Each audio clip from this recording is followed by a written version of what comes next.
small, but I feel so tall in Toy Town. I take my car and I drive afar in Toy Town. There's Mr. Plod and a dog called Bumpy. Hello, Mr. Plod. Get down, Bumpy. I pass the Ark, the Noahs live there, and so does the elephant, and so does the bear. Noddy, they say it's market day in Toy Town. If you have the fare, I'll take you there through Toy Town. There's Biggers who lives by the old oak tree, and we have adventures, Biggers and me. Why don't you come and join in the fun? Just follow me, 'cause it's only begun. I'm Noddy.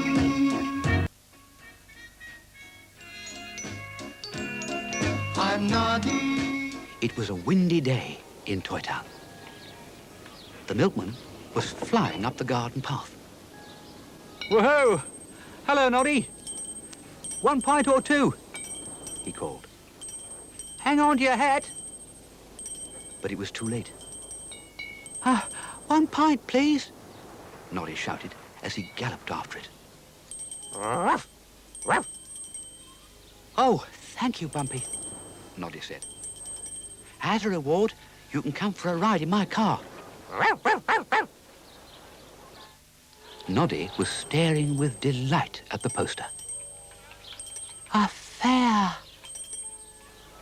There were going to be roundabouts and swings and coconut shies and lucky dips. Oh, I must go, he thought, and ran to tell Bumpy. And then he stopped, for there, pencil and notebook in hand, looking very angry indeed, was Mr. Plod. Subsection 6 of Toy Town Traffic Act, he said, states quite clearly that no person may leave a car empty on a corner. How can no person leave a car empty? Noddy asked. Oh, well, are you questioning the law? Of course not, Noddy said. Kindly let me get in and I'll drive it away. That's where you're mistaken, young fella, me lad. I will drive it away to the police station for 1 week. And Mr. Plod firmly clasped the steering wheel. Then the wind took a hand. A strong gust blew Mr. Plod's helmet off his head and rolled it down the road. For a moment, Mr. Plod hesitated. Oh, oi. Then he galloped after it. Noddy was in his car and away.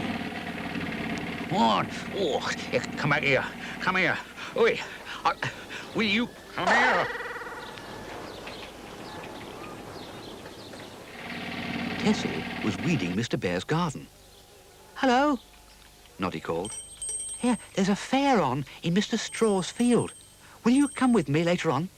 Ooh, I'd love to, Tessie said. Noddy's first passenger was Mrs. Noah. I hope you got room for all this shopping, Noddy. What with the wind and the weight of the monkey nuts, I'll never get home. I seem to do nothing but shop. It's those animals, you know, bless them. They eat so much. I'll soon get you there. Whoops. Noddy had seen Mr. Plod. I'll have to drive fast if you don't mind, he warned Mrs. Noah.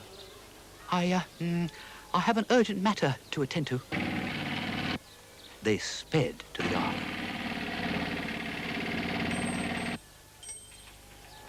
I'll get Noah to help us unload. It was while Noddy was waiting that he saw 2 paws appear on the side of the car. Oh, it's you, is it? He said when he saw Bumpy. Fine mess you've got me into, deserting my car. It wasn't his fault. He helped Mr. Wobbly Man catch his hat. It's such a windy day, Mr. Noah said. Oh, then you're a good dog, Noddy said. You can get into my car again. Bumpy didn't need asking twice.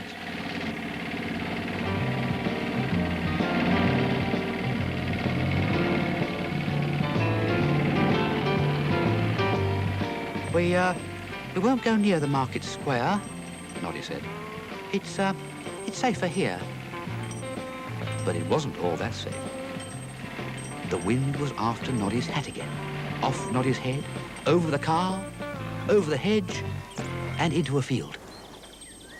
Oh, what am I going to do now, Bumpy? That's Mr. Jumbo's field, and he keeps a fierce goat.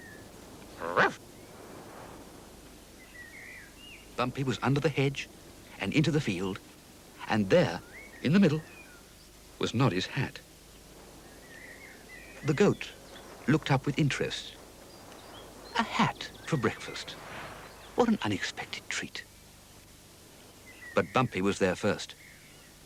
He stood facing the goat, growling furiously. Noddy's hat firmly in his jaws. The goat put his head down and charged, but Bumpy, quick as a flash, twisted aside and was out of the field. And the goat landed up in the hedge.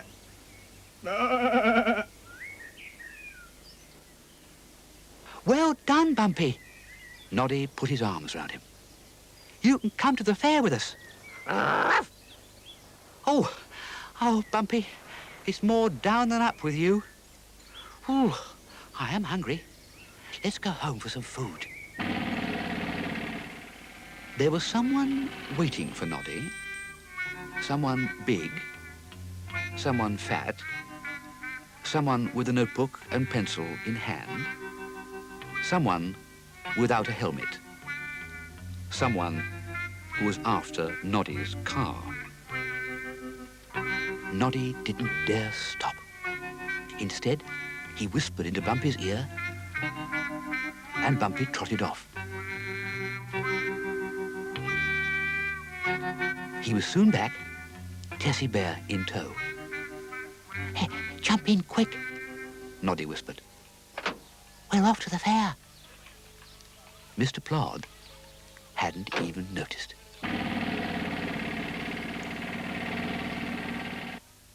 What fun! What fun! Noddy and Tessie were whirling around. Look at my giraffe, Noddy called to the Skittle children. And my dog, Tessie added. The Skittle children ran round and round, trying to keep up with Noddy and Tessie. You'll have to get some pennies, Noddy shouted. At last, their turn was over. Oh, I wish it had gone on forever, Noddy sighed. Oh, no! Bumpy had found them. Oh, Bumpy, why don't you go and do something useful? This time, the wind caught Tessie's bonnet. Oh, dear, she cried. My best hat. Oh, thank you, Bumpy, Tessie said, as he returned triumphant. I'll buy you a bun for that. Tessie and Noddy were on the swings. I can see Toy Town, Noddy called. And I can see Mr. Monkey and the Skittles and Mr. Wobbly Man and... Noddy nearly fell off. Mr. Plod, coming in at the gate. The wind had caught Mr. Plod's helmet, and Bumpy was in hot pursuit. He's caught it, Noddy called. Where's he taking it? Bumpy had no intention of taking Mr. Plod's helmet back to Mr. Plod. He and the helmet disappeared. Where is my helmet? Eh? Eh? Who has got my helmet, eh? But no one had seen it. Tessie and Noddy slipped quietly off the swings towards the coconut shy. There's Mr. Plod, Noddy shouted. But it wasn't Mr. Plod. It was Mr. Plod's helmet. and it was sitting on a coconut. And the coconut had been painted to look like Mr. Plod. Let's have a go at the coconuts, Noddy said. Penny, please. Can't understand why so many people wouldn't knock off that helmet. Can't understand it at all. I can, said Noddy. And he threw a wooden ball straight at Mr. Plod's helmet. Down it went. The Skittle children cheered. Hooray! Hooray! Hooray! Hooray! May I have that coconut painted with Mr. Plod's face? Noddy asked. After all, I did knock the helmet off. Afraid not, said the owner.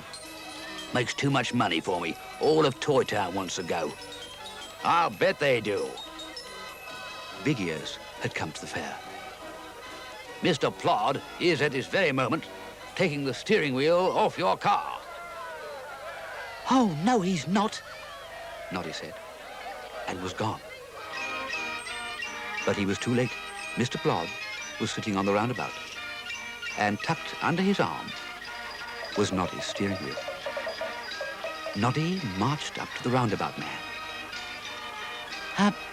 I'd like to give Mr. Plod a special treat, he told him.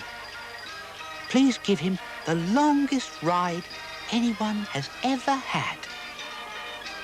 It's all right by me, the roundabout man said. but I want me a sandwich and coffee, see? That's all right. I'll look after it for you.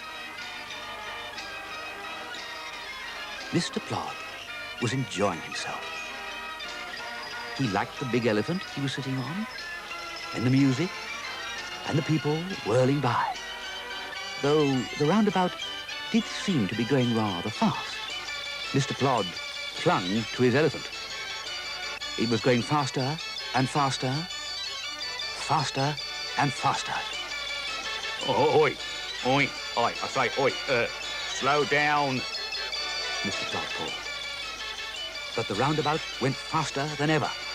Oi, didn't you hear what I said? I said, slow down. Mr. Plod didn't notice that he'd dropped something, but Noddy had. What do you think you're up to? The roundabout man had reappeared, looking very cross. He soon stopped it going round. Mr. Plod tumbled off. Oh, ooh,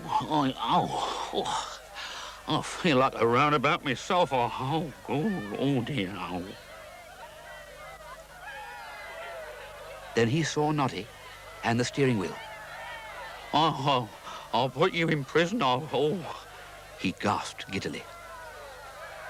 Then he felt two warm, furry arms round his neck and a voice whispering in his ear.